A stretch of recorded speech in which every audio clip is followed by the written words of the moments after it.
இந்த பாலக்கீரை வேற வாங்கினது கொஞ்சம் மீதி ஆயிடுச்சு. அது வேற வச்சுட்டு என்ன பண்றதுன்னு தெரியல. முதல்ல 2 டிஷ் பண்ணிட்டேன். சரி என்ன பண்றதுன்னு என் ஹஸ்பண்ட் கிட்ட கேட்டேன். அவரு தான் சொன்னாரு பாலக் புலாவ் பண்ணு அப்படின்னு. நிஜமாலுமே அந்த மாதிரி டிஷ் இருக்கான்னு தெரியல, இல்ல அவரா சொன்னாரான்னு தெரியல. அப்புறம் வந்து யூடியூப்ல பார்த்ததுக்கு நிறைய பேர் பண்ணியிருந்தாங்க. சரி நாமளும் அதே மாதிரி ட்ரை பண்ணலாம்னு சொல்லி ட்ரை பண்ணேன். அதெல்லாம் என்னமோ சூப்பரா தான் வந்ததுங்க.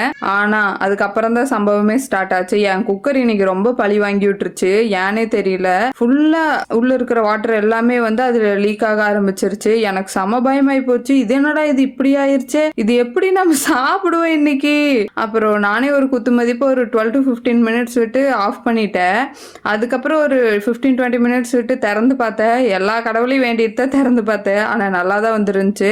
அப்புறம் டேஸ்ட் எப்படி இருக்குமோன்னு நினைச்சேன். ஆனா சீரியஸாலுமே சொல்றேங்க, சூப்பரா இருந்தது. நீங்களும் வாங்கினா பாலக் ஒரு டைம் ட்ரை பண்ணி பாருங்க இந்த மாதிரி. அப்புறம் பின் குறிப்பு, புதினா வந்து பிளான்ச் பண்ண பாலக்கோட போட்டு அரைச்சிடாதீங்க. அது தனியா போட்டு வணக்குங்க என்ன மாதிரி. அப்பதான் வந்து டேஸ்ட் நல்லா இருக்கும்.